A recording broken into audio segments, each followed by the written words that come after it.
this weekend.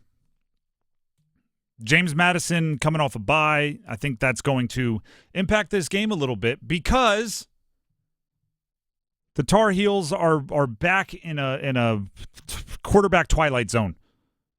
Like you don't. It's a mystery. It's a whodunit. Mack Brown says they plan on playing both Jacoby Criswell and Connor Harrell, who is the starter of the last two games, Connor Harrell, and the played most of and finished the last game, Jacoby Criswell. He says they're both going to play, or they're planning on both of them playing, having a role. Yeah, you've lied to us about that in the past, Mac. Going into the opener, what'd you say? Well, we plan on playing both Connor Harrell and Max Johnson, and we plan on them both having a role the entire season. And then what happened? Up until Max Johnson got hurt, it was Max Johnson with a long leash. Max Johnson wasn't even playing particularly well, and you still weren't going to Connor Harrell. I'm old enough to remember week one when Max Johnson struggled through the first half, and at halftime, all of Tarheel Twitter was saying, I bet we see Connor Harrell to start the second, and Max Johnson came out and started the second and played right up until the injury, which was very, very serious, took him out of the game. So with Coach saying once again that both Jacoby and Connor will have a role, I'm leery to believe him. Which puts us in this same little twilight zone where we don't know what the future is. We don't know who it's going to be. And obviously that's part of the gamesmanship that Mack Brown is trying to play with James Madison.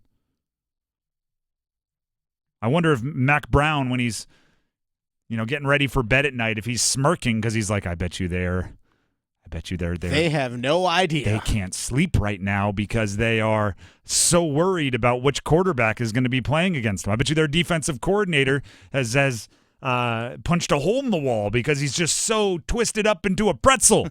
They don't know that I know that they don't know that I know that I know who I'm starting this week. They know that we know that they know that I could know that I might know that you know that they know. I've already said my piece about this many times. But here's the wrinkle for this week. JMU is coming off a bye, which is a little dangerous when it comes to making sure your quarterback is prepared. Coming out of a bye week, you expect unscouted looks. When your defense, right? When if you're an offensive play caller, you're the quarterback, if you're an offensive-minded head coach, whatever. If you're part of the brain trust on an offense, you expect unscouted looks when the other team has a bye. What does that mean? It means, I call them exotics, a blitz that they have not put on film before. Coaches are second Andy Reid reference of the show when it comes to being kind of a wonderkind mind. Andy Reid is notorious, and Kelsey has talked about it, Mahomes has talked about it, Alex Smith has talked about it, so there's enough. He has index cards, and they have the little 5 linemen, little circles on them, right? And then he can just scribble a play real quickly. And he's notorious for, checking out film of a prospect who's playing D2 and seeing a play and going, ooh, grabbing an index card, scribble it down. Might never get to it, might stay in his desk forever, but he writes it down. Or there was one a couple years ago that Pat Mahomes said Andy Reid was watching like the 1947 Rose Bowl, like for fun, and they saw a misdirection running play, and he drew it up, and they ended up running it in like a Chiefs playoff game. The most likely time for a normal non-Andy Reid coach to get creative like that, like, remember that play that Michigan ran 2 years ago that I've always wanted to put in? That's a bye week thing. That's we have a little bit extra time thing. So James Madison is going to bring a blitz that they've never shown on tape before. They're going to disguise a coverage in a way that they've never shown before, which normally is a concern, right? Normally, that is something that everyone worries about. It becomes particularly dangerous for a quarterback that isn't all the way prepared. And if UNC is truly planning, if we take Mack Brown for his word, and they're trying to prepare both Jacoby Criswell and Connor Harrell to start or to play, to have a role, That means they're splitting reps. That means they're not getting every look. That means, right, you can either get one person 100% prepared or two people 50% prepared. And if you're out there getting an unscouted look and you're not all the way prepared, buckle up. And you think buckle up is a metaphor? No, I'm saying buckle up your chin strap, make sure your mouthpiece is in because you're about to get popped. Which, by the way, they don't even buckle up anymore. This is just me being old. Yeah, they have like the little zip ties back there. Zzz. Do you know what I don't like about that? What's that? When you make a bad play, maybe you turn it over and you're walking to the sideline. It used to be the aggressive unbuckling of the chin strap. Oh yeah. Now it's, what are you gonna do? Like, push the button. Yes. Snap.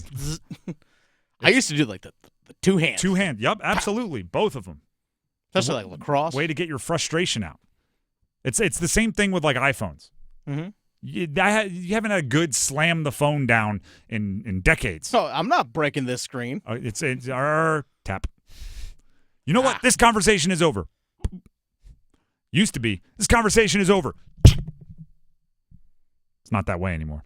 You know what coaches still get though? A good headset slam down. Throw? Oh. A good headset slam down. That's about as get your yayas out as possible. I've never seen anyone throw the headset and then go, I still have to go over here and throw a water cooler. Once you get the headset off, it's all out. So who starts tomorrow? Like, give me a prediction. Jacoby Who starts Criswell. tomorrow? You think Criswell goes? I think it's eerily similar to the first game, in that they're trying to use Connor Harrell's speed as a let's make them prepare for a dual threat quarterback, but what we're going to give them is drop back pass. Jacoby Criswell. It'd be weird to go back to Connor after the way that last game went. You didn't go back to him in the second half when the game was in hand. You didn't want to give him, a couple drives to get his mojo flowing again. I think Criswell's the guy, but as we've seen, not the most decisive coaching staff for who's under center. So if I were Connor Harrell, I'd make sure I get a good night's sleep the night before. It would not surprise me if Criswell starts, but at like random point, like third or fourth series of the game, like middle of the second quarter, Harrell's out there and you start seeing like some speed option and like those kinds of things. Just be like, and JMU's like, wait a second, what was this? And then Criswell's back in there. We maybe have like two series in the game kind of planned where Connor Harrell's going to go out there and just completely just kind of, they know, like the team knows going in, hey, at third series, this is what we're going to do.